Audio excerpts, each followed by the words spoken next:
Bienvenido a La historia más grande jamás contada. Un viaje a través de los evangelios para meditar en la persona, la vida, la obra y las enseñanzas de nuestro Señor Jesús. Únete al pastor Josué Sánchez en esta serie expositiva que sigue la narración del Evangelio de Lucas, deteniéndonos en los relatos más destacados y que también se extiende al resto de evangelios, con el objetivo de ser impactados y transformados por aquel que es el centro de todas las cosas, el Alfa y la Omega, el principio y el fin, nuestro Señor Jesucristo. Nuestra historia es su historia, la historia más grande jamás contada.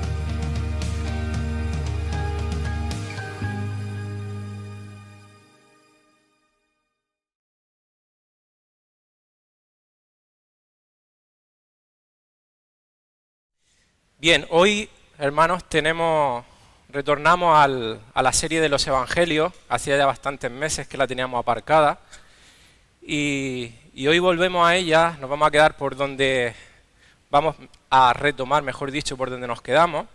Y directamente os invito ya a que abráis las Biblias en Juan capítulo 2. Hoy vamos a ver un relato que es por todos conocido, que es las bodas de Caná, que fue el primer milagro que hizo nuestro Señor Jesús, o así se registra.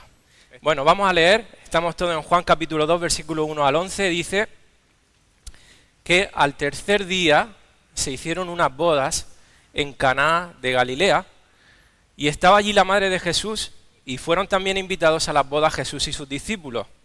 Y faltando el vino, la madre de Jesús le dijo: no tienen vino.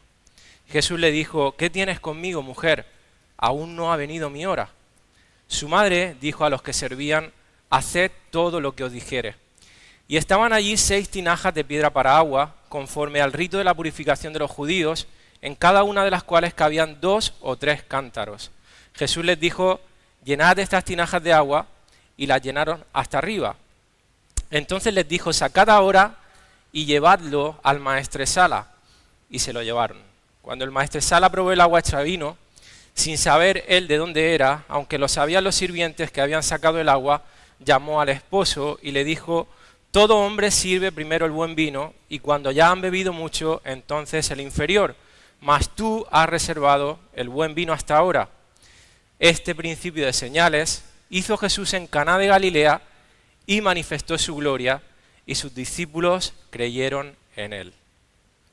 Yo creo que esta historia la conocemos todos, la hemos escuchado en algún momento, la hemos leído muchas veces posiblemente, y quiero que hoy profundicemos en ella y que abras tu corazón. Muchas veces pasa que ya cuando conocemos una historia a lo mejor nuestra atención se pierde un poquito. No, presta atención a lo que el Señor quiere hablar en esta mañana a tu vida. Sí que es verdad que hemos llegado aquí porque nos tocaba, pero el Señor sabe en su providencia, amén, el por qué hoy teníamos que hablar de esto. Bueno, hasta ahora en la serie de los Evangelios hemos visto todo lo que es previo al ministerio público de Jesús. Lo último que vimos fueron las tentaciones de Cristo en el desierto. Justo después del bautismo, el Señor es llevado por el Espíritu al desierto para ser tentado por Satanás.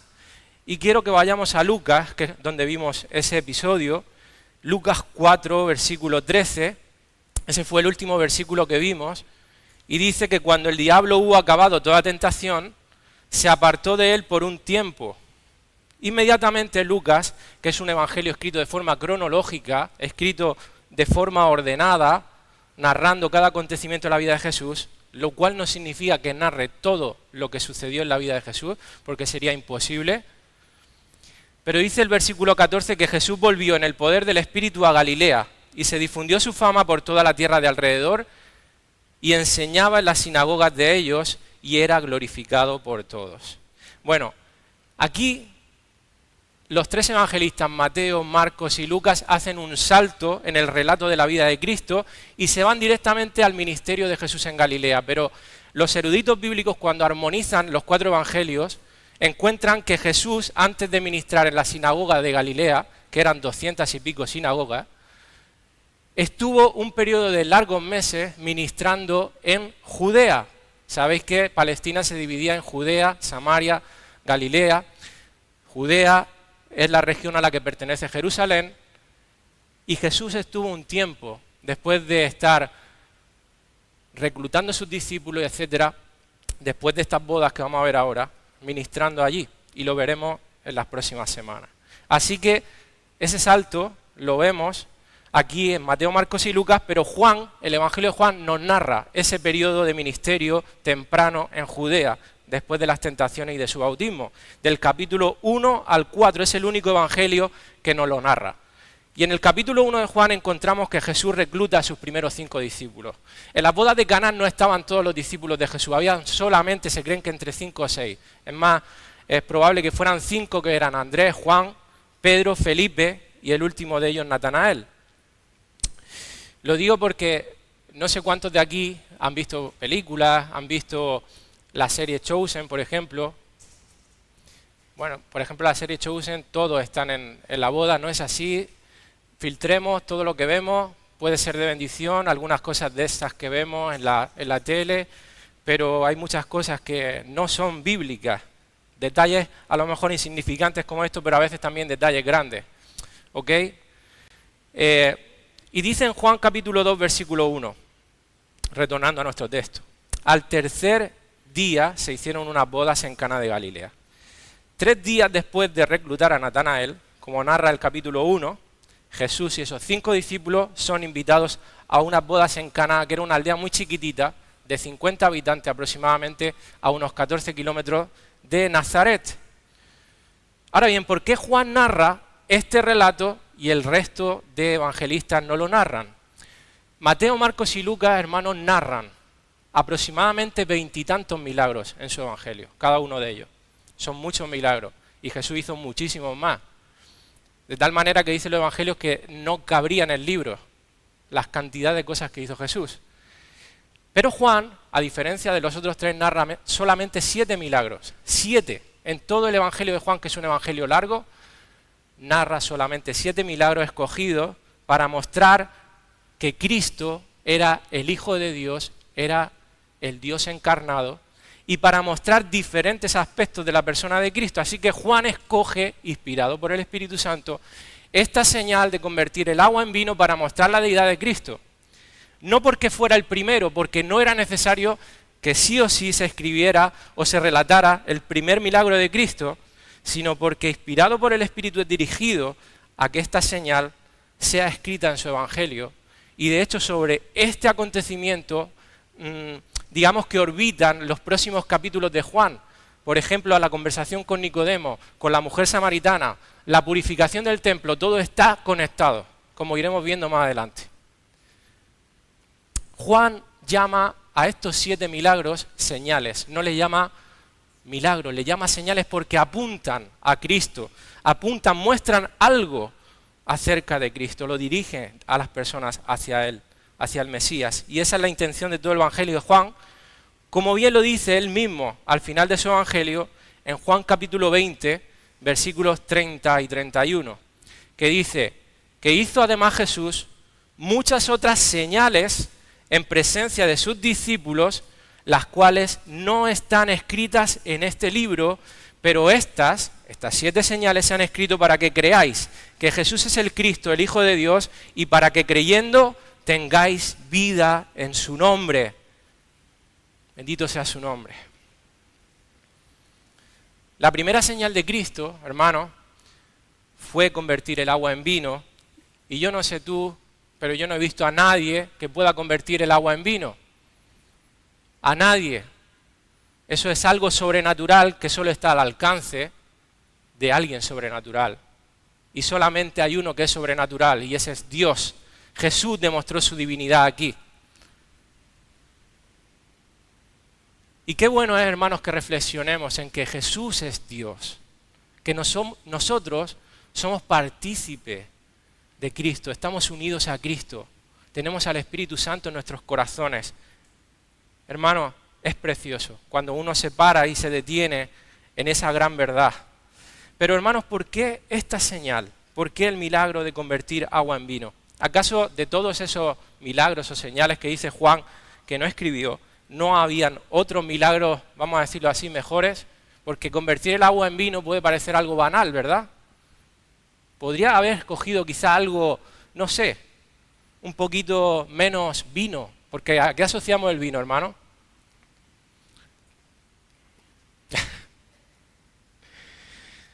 Bueno, para Juan no era obligatorio, necesario utilizar este milagro por ser el primero, como he dicho.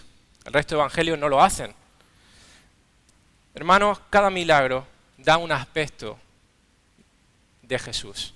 Nos muestra a Jesús de alguna manera. Por ejemplo, de los otros 7 milagros o señales que muestra Juan, uno de lo que nos narra es la multiplicación de los panes y los peces. Inmediatamente de relatarlo, dice y explica el porqué de esa señal y dice: Jesús es el pan de vida. Cuando cura al ciego de nacimiento en Juan capítulo 8, narra Juan que Jesús es la luz del mundo. Cuando resucita a Lázaro, revela Juan que Jesús es la resurrección y la vida. Así que cada señal apunta a algo, a un aspecto de Cristo. Pero, y aquí está el enredo, curiosamente, de esta señal no hace ninguna explicación. Y aquí es donde la cosa se pone difícil. Creedme, hermanos, que ha sido uno de los textos más difíciles para mí de interpretar, de todos los que he predicado en mi vida. Y de hecho he leído tantos comentarios y me volvía loco con las diferentes interpretaciones que te encuentras. Pero, hermanos, yo creo que está claro el mensaje. No hace falta alegorizar, no hace falta buscarle las 4 patas al gato.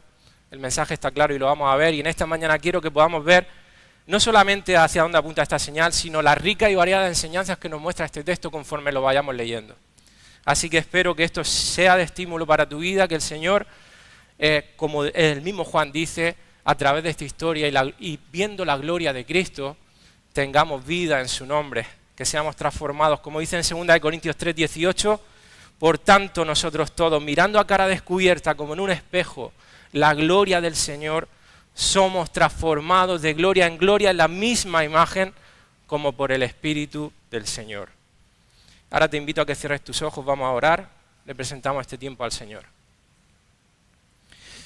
Padre eterno, te damos las gracias, Dios mío, porque nos gozamos, Señor, de poder como pueblo adorarte, alabarte, cantarte a ti, Señor, pero también poder abrir nuestros corazones a tu preciosa y poderosa palabra y poder contemplar tu gloria, Señor.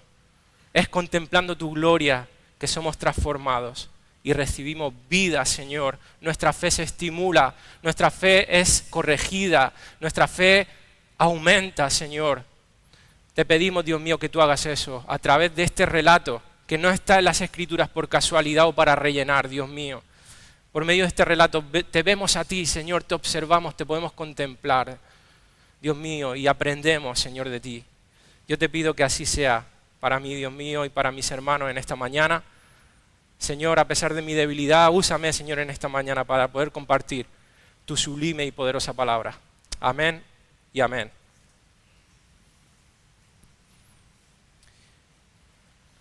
Volvemos al versículo 1 del relato, del texto, Juan capítulo 2, versículo 1.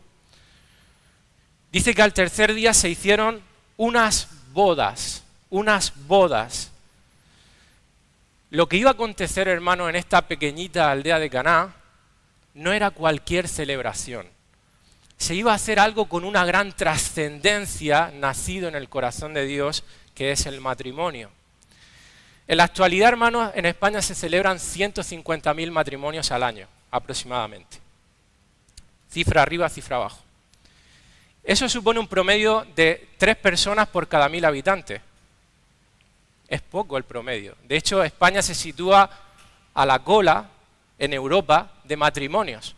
Es uno de los países en Europa donde menos se casa la gente.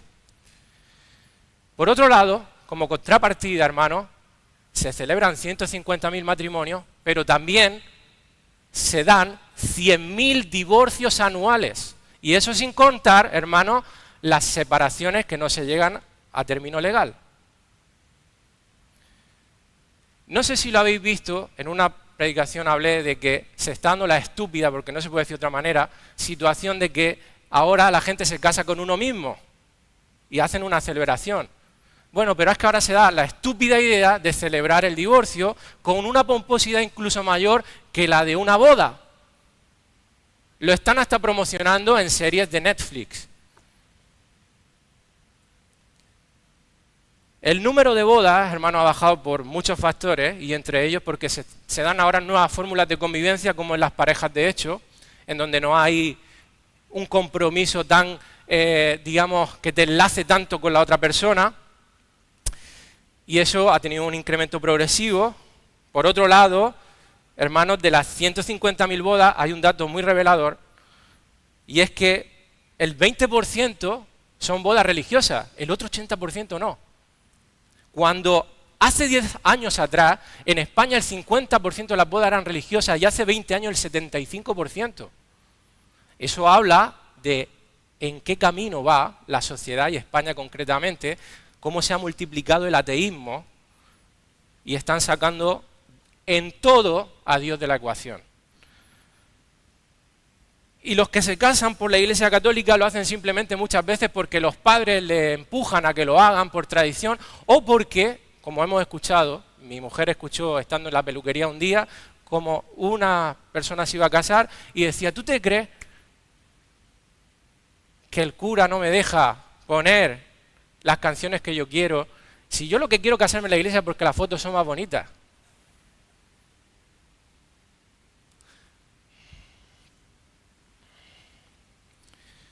Otra de las causas por las que la gente se casa cada vez menos es porque la gente no quiere tener responsabilidades o ataduras. Hace 2 décadas, hermano, la edad media para casarse estaba en torno a los 30 años. Ahora se casan a los 40. Y eso demuestra que el ser humano no quiere ataduras de ningún tipo y que ve el matrimonio como un yugo, como una esclavitud. Porque esa es la idea que nos venden. Y de ahí también que las parejas tienen hijos mucho más mayores. Yo ahora en la guardería que ha entrado Lucía, que por cierto le encanta, los padres son mayores. Yo me he quedado flipado. Digo, si yo que tengo 42 años no puedo ya jugar con mi hija, más de 1 hora estoy ya echando, me sale la lengua por la boca, hermano, no sé qué harán estos padres. Me falta hacer deporte. Por otro lado, en 2023, hermano, el 92% de las parejas que se casaron optaron por la separación de bienes gananciales. El 92%. Lo cual indica que barajan seriamente la posibilidad de romper esa unión en un futuro o que esa unión sea un fracaso. Bueno, ¿por qué muestro todos estos datos, hermanos? Para que seamos conscientes en la situación en la que estamos, hermanos, y cómo el espíritu del anticristo cada vez está más presente en la sociedad, y por eso todo lo que tiene que ver con Dios y con lo que Dios ha instituido cada vez es más rechazado por las personas. Esa es la sociedad que se nos está quedando. Esa es la sociedad, hermano. Y la sociedad dice, aun cuando te lo dice en tono de broma, y a veces nosotros caemos en el error de caer en esas bromas, de decir, no te cases, que cuando te casas no voy a decir la palabra porque no corresponde. La peor decisión, según la sociedad, que puedes tomar es casarte. ¿Para qué te casas?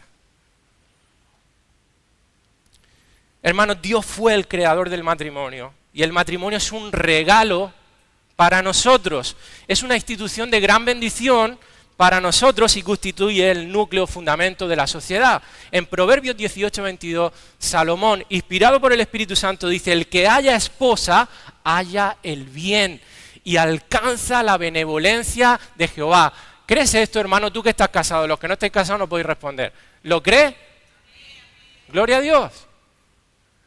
Es verdad. Luego voy a preguntar a los hermanos si lo han dicho porque está su mujer al lado o porque de verdad lo creen. Obviamente aquí dice el que haya esposa haya el bien por la cultura en la que se encuentra este texto, pero también dice el que haya esposa haya el bien. Y inmerso en eso, en el contexto de Proverbios, está el que haya buena esposa, porque el que haya una mala esposa es como gotera continua. Y lo mismo el marido. Por eso hay que escoger muy bien antes de casarse.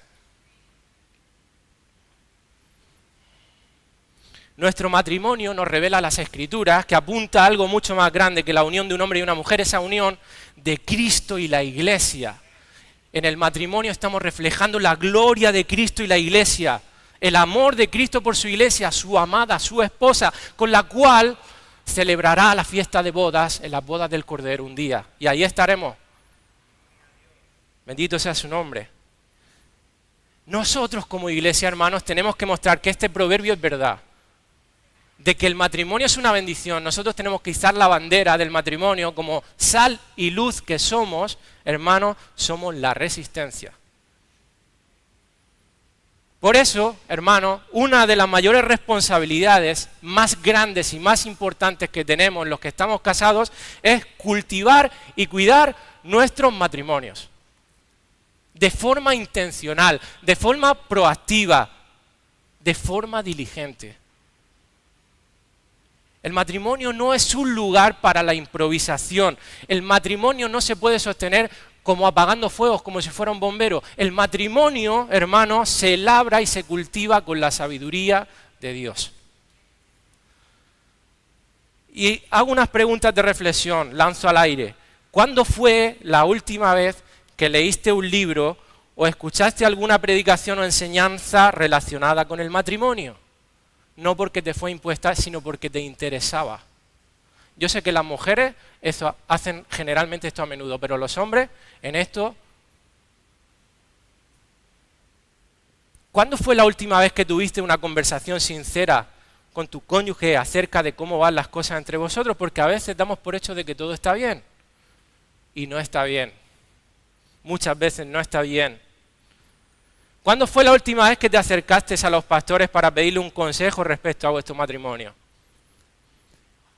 Si se les hiciese una entrevista a tus hijos con respecto a cómo es vuestro matrimonio, ¿te sentirías incómodo o ansioso por lo que pudiesen decir? ¿Está tu matrimonio siendo algo deseado por tus hijos en el sentido de que provoca en ellos el deseo de algún día estar casados y ser tan felices como papá y mamá?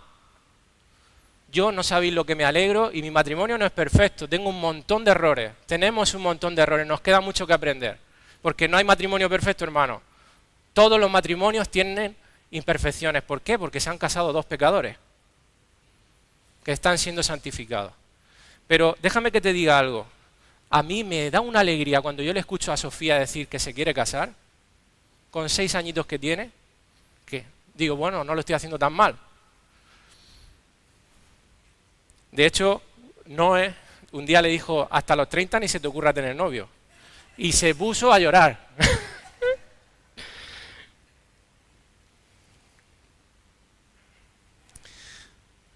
Por cierto, hermano, un apunte dirigido a los jóvenes que en un futuro os queréis casar o los viejóvenes.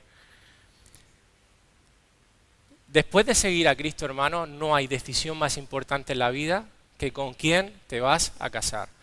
Y te digo esto por lo siguiente, porque la sociedad está hecha de una manera. Se enfoca desde que eres pequeño hasta que eres adulto en tu formación profesional. Parece que eso es lo único importante, parece que eso es lo más importante de la vida. ¿Qué vas a hacer el día de mañana? Si vas a ser profesor de escuela, médico, fontanero. Es importante, pero inmensamente más importante es con quién te vas a casar y cómo vas a vivir tu matrimonio. Si estás preparado para tu matrimonio o no. Y sabes que los jóvenes no se preparan para eso. Y luego te pegas unas que no veas. Así que prepárate para el matrimonio. Ahora vuelvo al texto, hermanos. He querido hablar todo esto, lo he visto conveniente porque estamos en un relato único en los evangelios. Jesús en una boda. Jesús honrando el matrimonio. Es un relato único. Es interesante y no es producto de la casualidad que Dios, desde antes de la fundación del mundo, cuando ya estaba todo escrito, determinara que su Hijo Jesucristo, su primer milagro, lo realizara en una boda. Nada existe por casualidad, nada que hay en la Biblia está escrito al azar.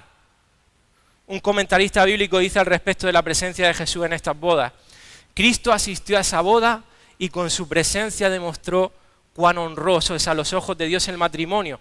Y es muy importante recordar esto en los tiempos en que vivimos, porque en gran medida nuestra sociedad moderna se desmorona por el desprecio que manifiesta hacia la institución divina del matrimonio. Es así, hermano. Ahora bien, tenemos que situarnos en el contexto de estas bodas, porque las bodas de ese tiempo, en aquella cultura, no eran como las nuestras, eran muy, muy, muy diferentes, muy diferentes. La celebración en sí, esto que vamos a leer y que hemos leído ya, que vamos a desarrollar, era el último acontecimiento de algo que ocurría un año antes, en donde los novios hacían un compromiso legal y desde ese mismo momento ya eran matrimonio. Solamente se podía romper ese compromiso con una carta de divorcio justificada. Pasado un año, se celebraba la boda, que duraba aproximadamente 7 días la celebración, y ahí es cuando realmente los novios se iban a vivir juntos, porque durante todo ese año de compromiso no consumaban el matrimonio, no vivían bajo el mismo techo. Era en este momento, el día que empezaba la ceremonia, que el novio con los amigos del novio iban a buscar a la novia a su casa, la llevaban a la casa del novio, que era donde se hacía la celebración, y ahí comenzaba una celebración que duraba normalmente unos 7 días. Durante ese año, el marido, digamos que construía y preparaba la casa y ahorraba para el banquete y para la celebración. Además del significado espiritual, hermano, del matrimonio, de esta boda, una boda en aquel tiempo y en aquella cultura tenía una trascendencia enorme a nivel social. De hecho, representaba el mayor de los eventos sociales. No había nada más que la gente deseara que participar de una boda. Mira, nosotros, hermanos, tenemos muchas y diversas formas de ocio. Nos podemos ir al cine, al centro comercial, restaurantes, deportes, vacaciones. La gente de esta época lo único que tenía para salir de la rutina era una boda. No había más. Así que cuando a alguien le invitaban a una boda era lo mejor que le podía pasar, porque salían de la rutina. De hecho, se paraba el mundo esos 7 días, nadie trabajaba. Si a ti te invitaban a una boda es como si te fueras de baja en el trabajo. 7 días de celebración. La gente disfrutaba las bodas tremendamente. Y en medio de esos 7 días de pura celebración, de alegría, de baile, dice Juan capítulo 2, versículo 1 al 2, que estaba allí la madre de Jesús y fueron también invitados a las bodas Jesús y sus discípulos. Así que en medio de esa celebración nos encontramos a Jesús, a sus discípulos y a su madre. Y esto para muchos pueda quizás resultar incómodo, ver a Jesús en un banquete celebrando, comiendo, bebiendo, bailando, porque Jesús no se sentó en un rincón y dijo, vaya unos mundanos. No, Jesús celebró, Jesús estuvo allí alegrándose y participando de esa fiesta, hermano. Obviamente no te imagines a Jesús bailando reggaetón. ¿Y por qué digo esto? No te imagines a Jesús bailando cosas blasfemas o participando en algo que pueda ser ofensivo, porque si no hubiera pecado. Jesús hizo todo desde el dominio propio, pero se puede disfrutar de los placeres que Dios nos ha dado desde el dominio propio. De hecho, Satanás no ha creado ningún placer, hermano. Todos los placeres que han sido creados por Dios. Satanás lo único que ha hecho, y si lo pensáis, es distorsionarlo.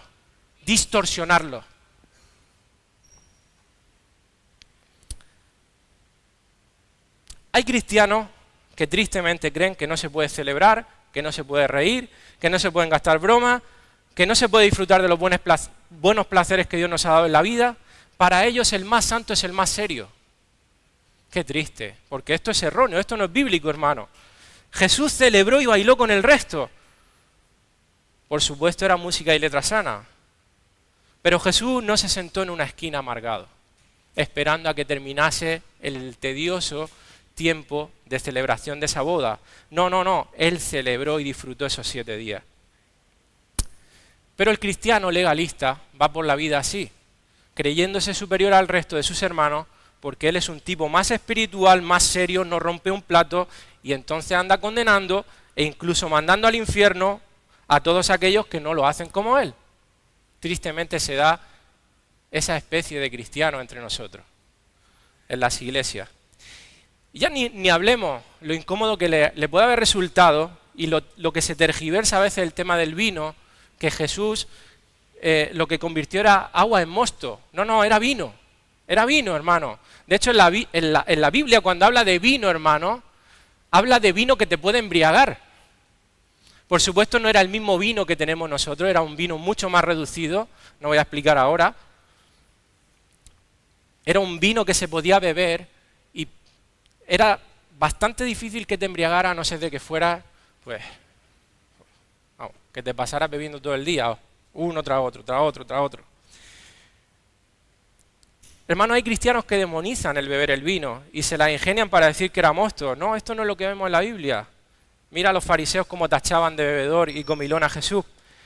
La Biblia, hermanos, no condena el beber vino, sino el embriagarse. Son dos cosas muy diferentes. Uno puede beber vino de una forma que glorifique a Dios y también hacerlo de una forma que no glorifique a Dios. Y a veces es sabio no beberlo, a veces es mejor que te cuide.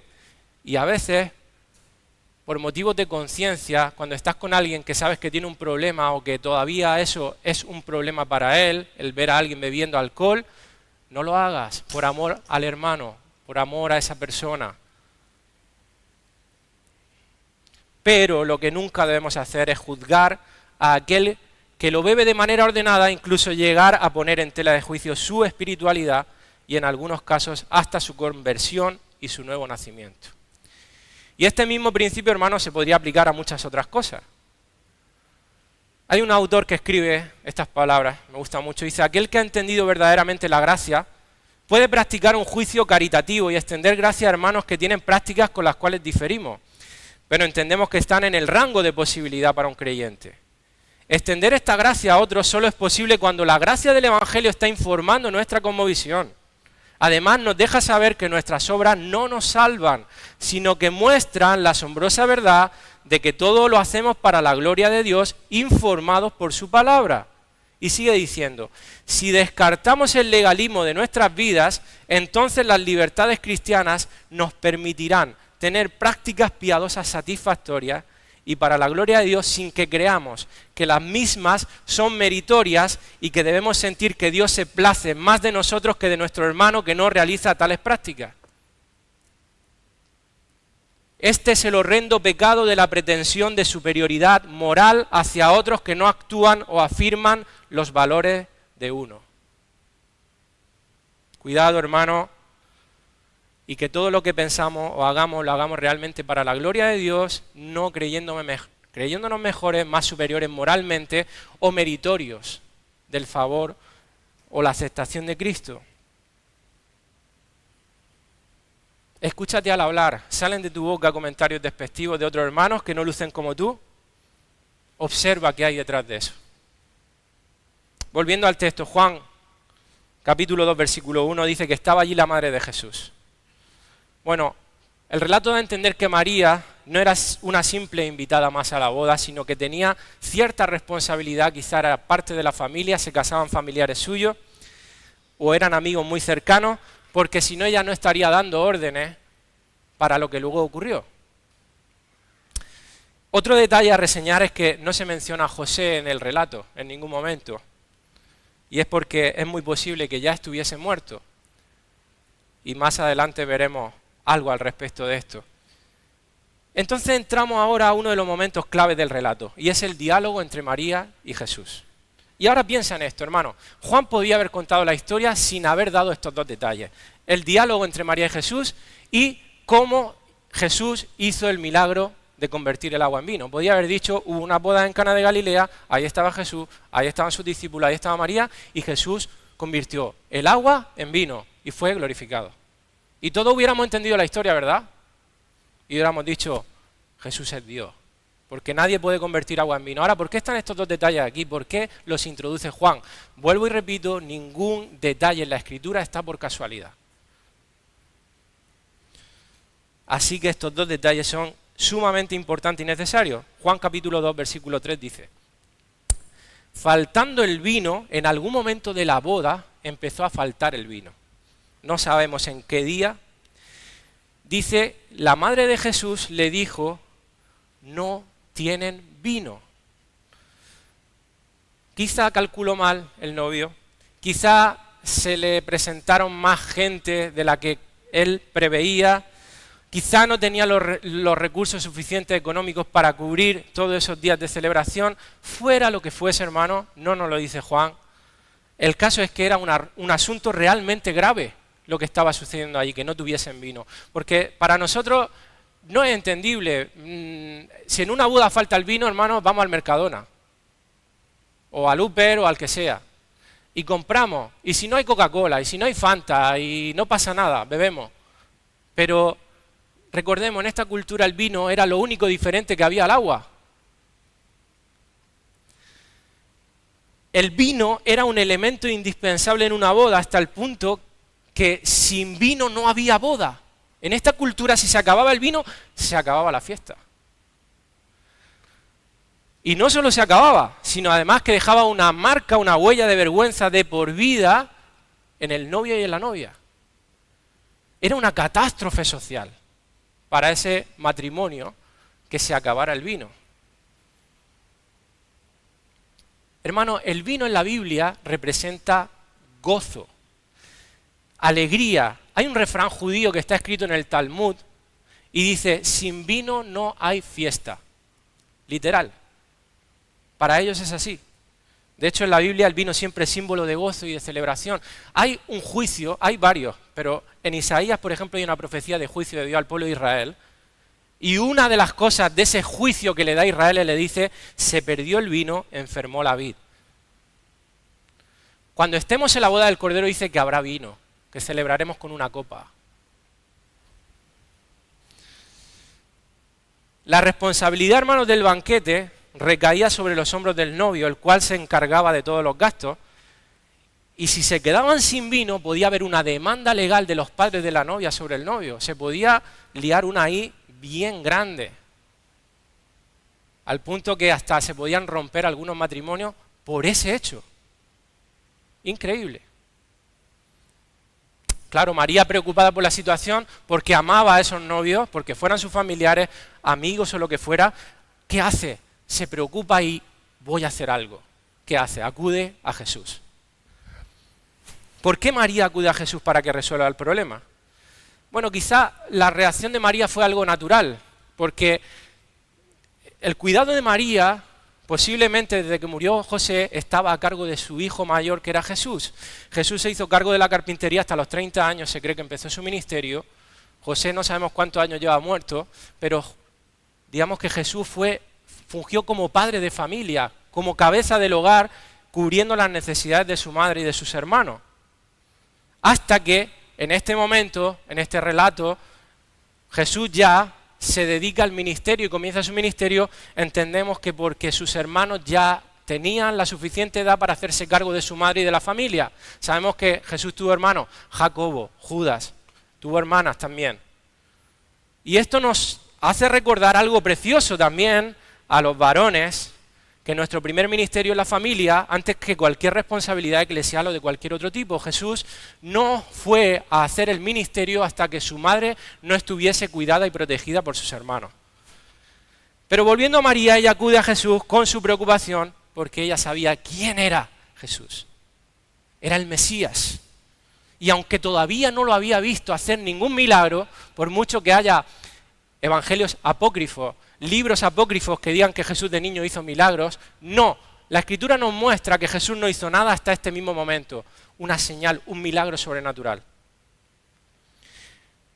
Entonces María en el fondo de su corazón sabía de lo que era capaz de hacer Jesús, por eso acudió a él. Me sorprendió, hermanos, leyendo el texto, un comentario de Juan Calvino al respecto de este pasaje, en donde dice que María acude a Jesús para que éste ocupara la mente de los invitados con un discurso provechoso y así apartaran su atención de la falta de vino. Me quedé... Y menciono esto, hermanos, porque cuando estudiemos la Escritura, mucho cuidado, no demos por sentado y por cátedra todos los comentarios bíblicos que leamos, por mucho que sean de los mejores teólogos de la historia de la Iglesia. Vayamos a la Escritura y contrastemos. Claramente aquí en el texto se ve que María tiene la intención de que Jesús haga algo y que manifieste que es el Mesías. Y se ve inmediatamente la respuesta que Jesús le da. Pero antes de meterme en la respuesta de Jesús, gloria a Dios por esa fe de María. Gloria a Dios porque sabe que Jesús puede hacer algo, porque sabe que Jesús puede resolver el problema, este y cualquier problema. Gloria a Dios, es un ejemplo, hermano, de esa fe inquebrantable en nuestro Señor Jesús, y así tú y yo debemos de hacer en cada situación, aunque sea la más chiquitita, de la más chiquitita hasta la más grande. Acude siempre a Cristo con tus preocupaciones, con tus cargas, con tus ansiedades, con tus problemas, como dice en 1 Pedro 5:7, echando toda vuestra ansiedad sobre Él, porque Él tiene cuidado de vosotros, hermano. ¿Cuántas veces hemos sido malos previsores? ¿Cuántas veces hemos tomado malas decisiones? ¿Cuántas veces hemos pecado, hemos fallado? ¿Y cuántas veces nos va a volver a suceder? Sigue acudiendo a Cristo. Y te lo digo, hermanos, porque muchas veces no lo hacemos. Personalmente me lamento y me entristezco de que a veces no he ido a Cristo con mis preocupaciones. He tomado otro camino. A veces nuestra carne nos lleva a buscar otra solución. Acude a Cristo. Acude a Cristo. Como decía Juanjo, nuestra confianza debe estar en el Señor. Él es el que soluciona nuestros problemas, el que opera en medio de nuestras faltas, debilidades, cargas, hermano. Ahora bien, fíjate en algo, hermano. María no está trayendo un problema suyo personal, está trayendo el problema de otros. Está trayendo la preocupación de unos terceros. ¿Y por qué lo hace? Porque los ama, ¿verdad? Piensa en esto, hermano. ¿Estás orando por tus hermanos y por las peticiones que ellos presentan? Cuando ponemos algo en el grupo de la iglesia, ¿te preocupas de orar por esas peticiones? ¿O simplemente pasas por completo olímpicamente? Si eso sucede, hermano, pone en duda tu amor por la iglesia. Tenemos que orar los unos por los otros. ¿Quieres saber si amas a tus hermanos? Entonces estarán en tus oraciones. Estarán en tus oraciones. ¿Te interesa conocer las necesidades de tus hermanos para traerlas ante el Padre? Qué importante es que la iglesia ore los unos por los otros. Quiero aprovechar, hermanos, para agradecer por las oraciones que había hecho por mi hija Lucía. Hace 2-3 meses, Noé y yo empezamos a detectar cosas que no eran normales en ella. Un retroceso total en su desarrollo. Palabras que decía, empezó a dejar de decirlas. No hablaba nada, se recluía en un rincón, le llamabas por su nombre y no te miraba en absoluto, ya te pusieras con la cara así enfrente de ella, no te miraba, no interactuaba con su... Era todos los síntomas de autismo, lo estaba, o casi todos, muchos de ellos los tenía ella. Preocupados por esto, fuimos al médico y nos derivaron a profesionales que le hicieron una valoración. Y efectivamente salió eso, que tenía bastantes rasgos de autismo. Sabéis que el espectro autista es muy amplio, puede ser un caso grave, puede ser un caso leve, un caso mediano. El caso es que al ser tan pequeñita no se puede saber. Y le vieron un trastorno en el crecimiento, en el desarrollo. Hermano, lo pasamos mal. Porque no hay nada que te cargue más y te preocupe más que tus hijos. Si a mí el día de mañana me diagnostican un cáncer, obviamente uno lo pasa mal. Nadie quiere eso. Pero que te digan que tu hija tiene un problema, que tiene una enfermedad, yo creo que eso no lo supera nada. Y yo lo pasé mal justo en la época que tenía los últimos exámenes del grado. Y me fui a Madrid a hacer los exámenes, creerme que lloré lo que no está escrito. Y no sé cómo pude hacer los exámenes, sí lo sé, el Señor me ayudó, hasta el punto que fueron los que mejor me salieron. Pero, ¿por qué digo esto, hermano? Agradecer a todos aquellos que mostraron su apoyo y han estado orando. Yo sé que ha habido personas que han estado orando. ¿Por qué lo digo? Porque en cuestión de 2 meses hemos visto una mejoría increíble en Lucía. Ha vuelto a recuperar muchas cosas que antes no tenía. Ha dado un montón de avances y todavía tiene sus cositas. Todavía vemos que le falta y que hay un problema. Pero hemos visto una mejoría increíble y yo sé que Dios se ha glorificado en las oraciones. Así que gracias, hermanos, por vuestras oraciones, seguir orando por ellas. Y qué importante es que oremos los unos por los otros. Hermano, una cosa, cuando un hermano, públicamente en el grupo de WhatsApp o a través de los pastores dice, hermano, el hermanito tal pide oración por esto. No significa que en ese hermano haya una falta de fe o de confianza y descanso en la soberanía divina. Al contrario, hay una confianza en que Dios responde a la oración. Y que es hermoso que tenemos una iglesia para compartir nuestras cargas. Hermano, no es una falta de fe expresar tus cargas y tus peticiones ante otro, hermano. Amén. Retornando al texto, María acude a Jesús y pareciera que la respuesta que Jesús le da es irrespetuosa, desconsiderada, como si no le importara este asunto. Juan, capítulo 2, verso 4, dice que Jesús le dijo: ¿qué tienes conmigo, mujer? Aún no ha venido mi hora. En la Biblia de las Américas, que es más literal, dice: mujer, ¿qué nos va a ti y a mí en esto? Todavía no ha llegado mi hora. Bueno, es una respuesta que como tú no la interpretes en el contexto, la cultura y en el griego, te puede quedar así un poco de sensación de no veas con Jesús cómo le ha pegado un estufillo a su madre, ¿no? De hecho, vuelvo y repito, he leído comentarios bíblicos que insinuaban eso y me echaba las manos a la cabeza porque eso sería que Jesús pecó. Porque faltarle respeto a una madre es pecado. Porque el tratar a alguien de manera descortés y irrespetuosa es pecado. Porque cuando tú no tienes modales y educación y gentileza con alguien, es pecado. Cuando tú ves a alguien y no lo saludas, hermano, estás pecando. Está claro que a una madre no se le dice mujer. Yo a mi madre no le digo mujer, le digo mamá. Y en ese tiempo también se le decía de una manera cariñosa, con otra palabra. Pero este término mujer era un término muy respetuoso que se usaba para dirigirse a cualquier mujer en esa cultura. Y Jesús lo utiliza intencionalmente porque quiere hacer aquí un quiebre. Quiere que María entienda algo. Pero déjame decirte algo, quiero hacer un breve paréntesis ahora con el tema este de los modales ahora que ha salido.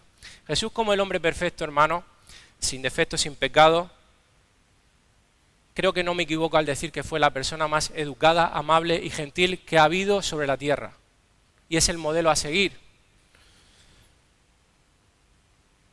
Los cristianos, tristemente, muchas veces en esta área dejamos mucho que desear.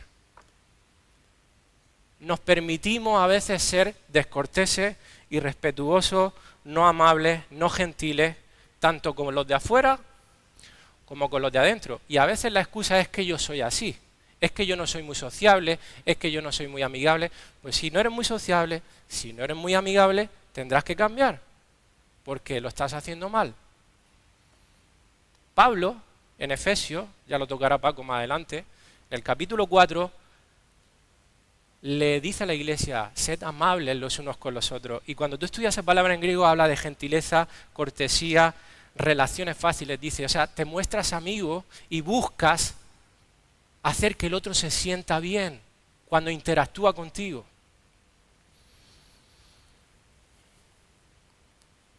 No te excuses en que el otro lo ha hecho mal, te ha ofendido o me ha hecho una descortesía. Bueno, si fuera por eso, hermano, entonces ¿qué? Vamos a hacer solo las cosas cuando el otro se las merezca. Entonces, si así nos tratará el Señor, madre mía. Como cristianos deberíamos de sobresalir en nuestra amabilidad.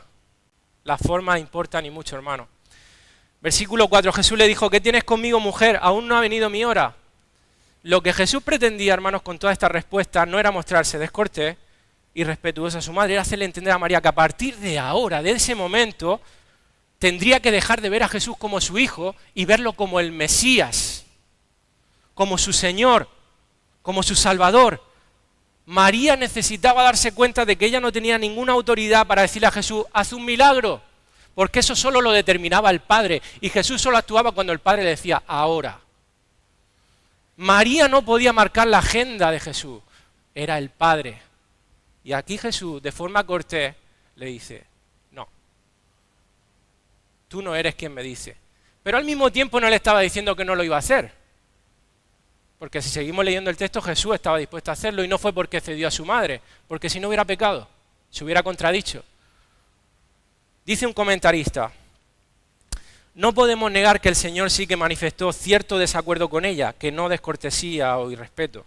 ¿Por qué razón? Porque aunque María solo se limitó a mencionar una necesidad en el transcurso de aquella boda, Jesús interpretó el detalle como un intento de lanzar a su hijo en su carrera mesiánica.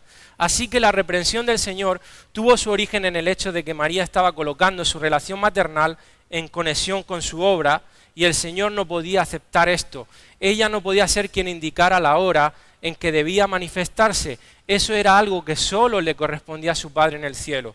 Con todo esto, lo que Jesús quería dejar claro es que tenía que hacer cada cosa en el momento preciso que el Padre le indicase, sin consentir que nadie, ni aun su propia madre, interfiriese en ello. Y aquí hay una gran enseñanza para nosotros. ¿Quién maneja o dirige tu agenda? Quizá no sea un tercero, pero quizá eres tú mismo que no escuchas lo que Dios te manda que hagas. ¿Cómo tomas decisiones para el uso de tu tiempo? ¿Te has parado a pensar si estás usando tu vida y tu tiempo en sumisión absoluta a la voluntad de Dios? Es muy fácil desorientarse en esta vida. Es muy fácil que la brújula indique para otro lado y perdamos el norte. Así que, hermanos, asegurémonos que estamos caminando por aquellas obras que Dios preparó de antemano para que anduviésemos en ellas. Así que Jesús solamente iba a obrar un milagro cuando fuera la voluntad del Padre. Y no solo el tiempo, sino la voluntad. No solo la hora, sino la voluntad. ¿Qué quiero decir con esto? ¿Y si no hubiese Jesús hecho un milagro en estas bodas? ¿Y si no hubiese sido la voluntad del Padre que Jesús hiciese su primer milagro en estas bodas y se hubiese dado esa catástrofe social para estos novios? Bueno, era lo mejor que le podía haber ocurrido a esos novios. Aunque nosotros humanamente digamos, madre mía, pobrecillo, si Dios lo permite, como bien hablaba Juanjo y como bien hemos hablado muchas veces, en su soberanía y providencia es lo mejor que les podía pasar. ¿Os acordáis del estanque de Betesda? En donde Jesús llega y hay multitud de enfermos esperando a meterse a las aguas para ser sanados. ¿A cuántos sana Jesús ahí? Uno solo. ¿Significa esto que Jesús no tuvo misericordia de todos los que había allí? Sí que la tuvo. Pero no era la voluntad del Padre, por lo menos en ese momento, sanarlos a todos. Solo a ese. Y eso significa, hermanos, que Jesús no solo opera en su momento, sino conforme a la voluntad del Padre. Y a veces no es la voluntad del Padre lo que nosotros esperamos. Cuando así ocurre en nuestras vidas, recordemos que Dios nos ama, que Dios es perfecto y que si permite o no permite algo en nosotros es porque es lo mejor que nos puede suceder.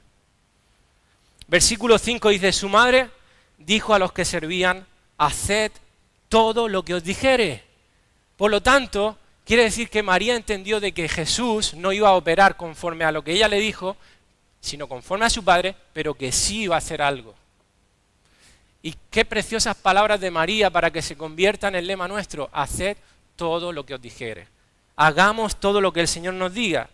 Me encontré una frase que me llamó la atención y es la siguiente, dice, hay muchos que están dispuestos a hacer algo dicho por Cristo, pero no todo lo que diga. Hermano, hay una gran diferencia en hacer algo de lo que Cristo nos dice y en hacer todo lo que Cristo nos dice. O es sumisión completa o no es sumisión. A Cristo no se le puede seguir a medias, hermano. Jesús mismo dijo a sus discípulos, si alguno quiere venir en pos de mí, niéguese a sí mismo y tome su cruz y sígame. A Cristo tenemos que seguirlo por completo. No cojo lo que me gusta, lo que menos me cuesta, y lo que me cuesta lo dejo aquí a un lado porque no me interesa. Ahora bien, ¿no te parece extraña esa respuesta de María? Al final, hermano, el Señor, conforme a su voluntad, obró. Y llegamos aquí a un momento crucial, al momento quizá más crucial del relato. Versículo 6.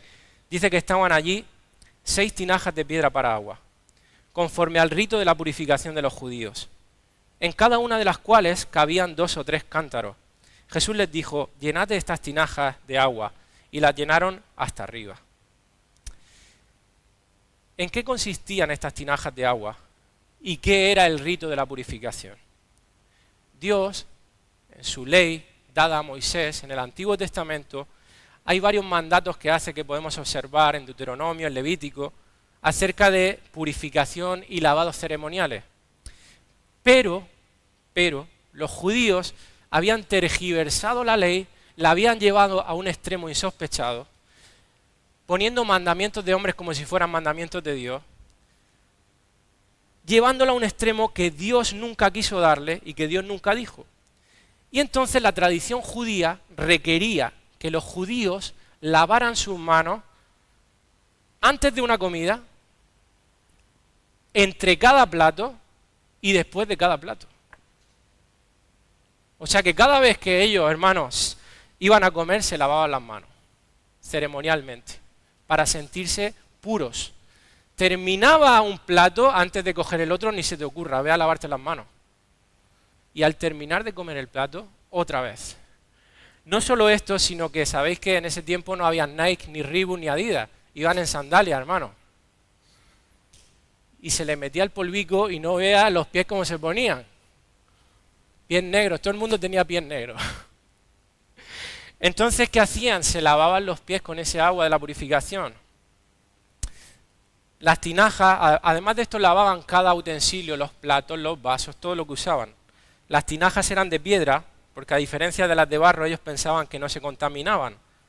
Así que imaginaros la cantidad de agua que se necesitaba para purificarse en una boda, con todas las personas que allí habían, y todo esto que tenían que hacer.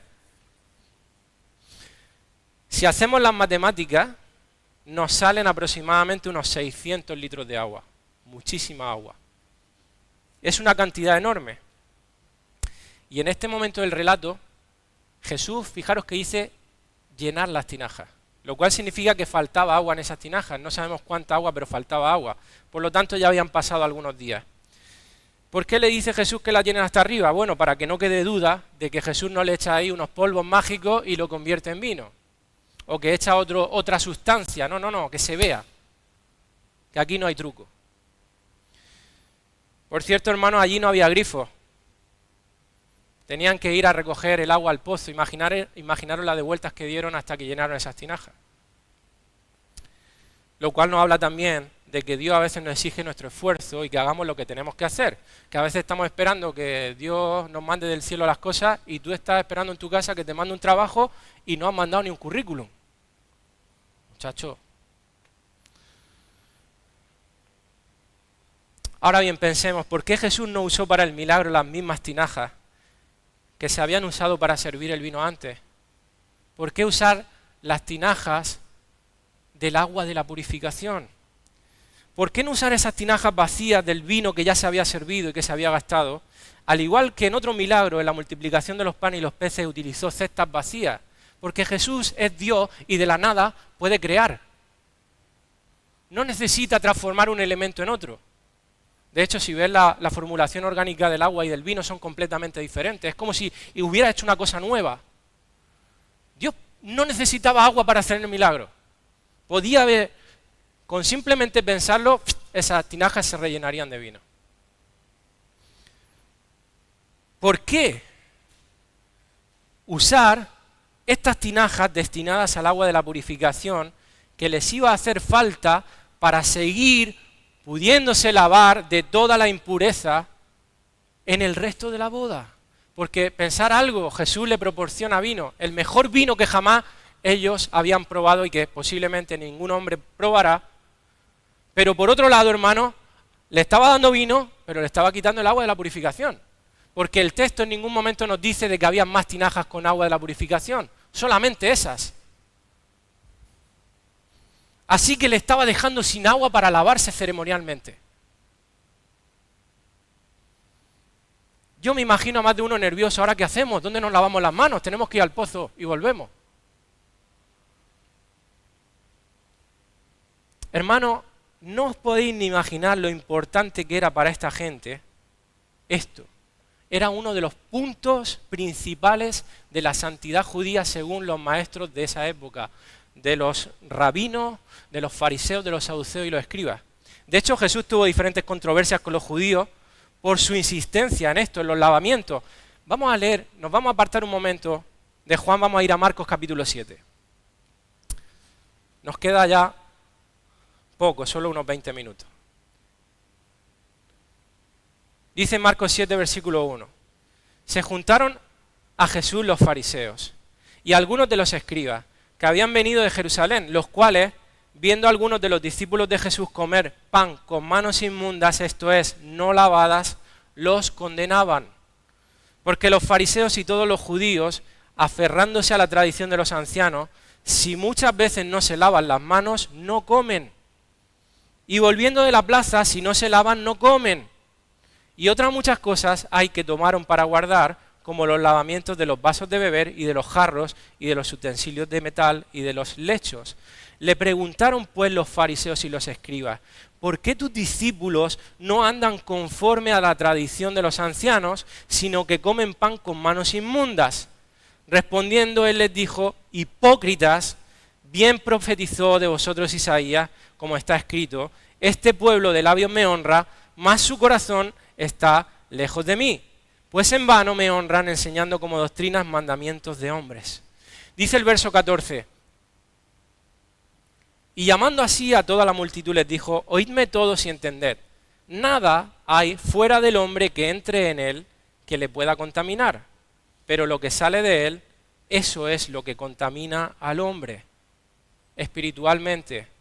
Dice, porque de dentro del corazón de los hombres salen los malos pensamientos, en el 21, los adulterios, las fornicaciones, los homicidios, etcétera, etcétera, etcétera. Si tuviéramos que parafrasear este texto sería algo así, hermanos, lavarse las manos o los pies no resuelve el asunto de la impureza, el problema está en vuestros corazones.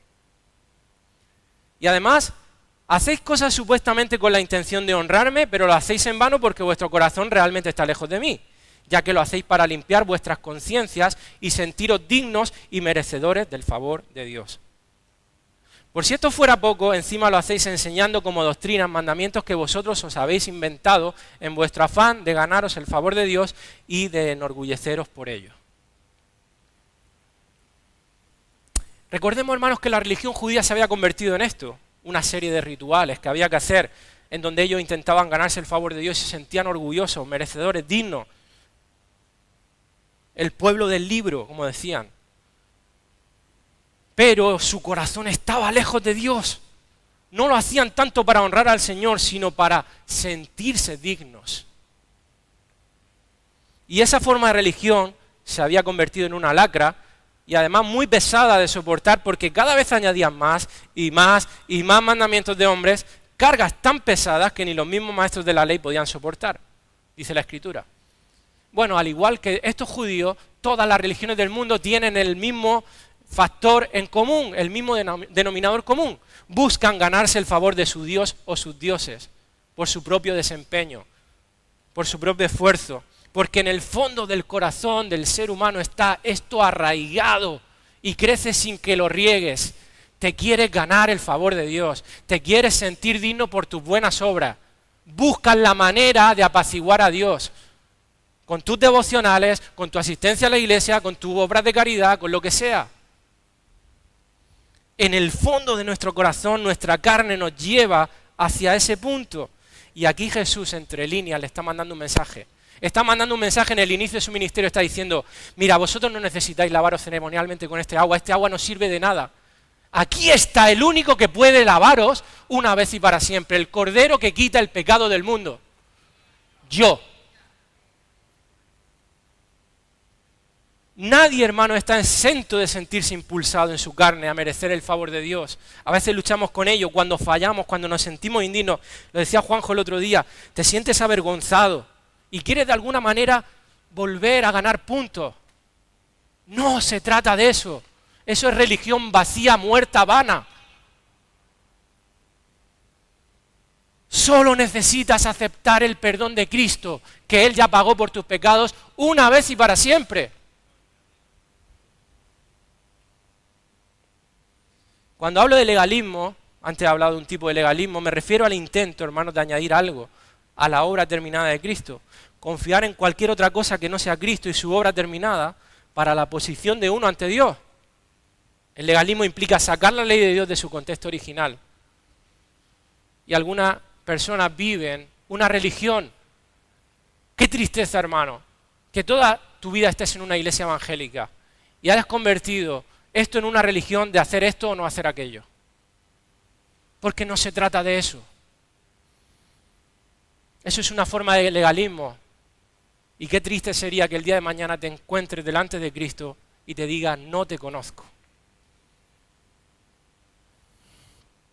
Tenemos que buscar la santidad, tenemos que darle muerte al pecado, sí, pero en el centro de esa búsqueda tiene que estar la gratitud y el amor a Dios. No el intento de ganarme nada. Todo lo que no nazca de eso es vano. Y sutilmente podemos deslizarnos por ese sendero, por esa cuesta abajo legalista, como le pasó a los Gálatas. Y Pablo les tuvo que reprender severamente y decirle, oh Gálatas insensatos, ¿cómo se ocurre haber comenzado por el Espíritu y terminar por las obras?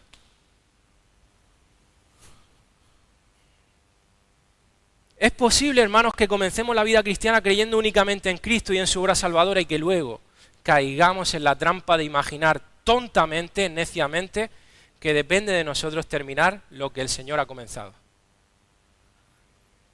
Un famoso teólogo reformado escribió, todavía prevalece una forma sutil de legalismo que quiere robar al Salvador su corona de gloria, ganada por la cruz, y hacer de él un segundo Moisés, ofreciéndonos las piedras de la ley en lugar del pan de vida del Evangelio, que el legalismo no tiene poder para salvar. Hermanos, tú y yo nunca vamos a dar la talla, jamás. No importa el número de lavamientos, antes, entre, después, no importa la cantidad de lavamientos que hagas, entendiendo lavamiento en un sentido metafórico, simbólico. No importa lo que hagas, lo que realices, no necesitas eso. Necesitas al Cordero que quita el pecado del mundo. Punto. No es Cristo y tus devocionales. No es Cristo y tus disciplinas espirituales. No es Cristo y tu fiel lectura de la Biblia y tu rigurosa oración. No es Cristo y mi asistencia a la iglesia. No es Cristo y mis buenas obras de misericordia. No es Cristo y mi ofrenda. No es Cristo y mi servicio a la iglesia. Es Cristo y nada más.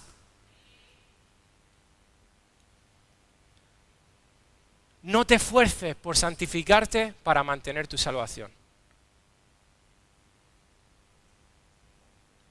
Porque entonces, en ese mismo momento te has convertido en un religioso.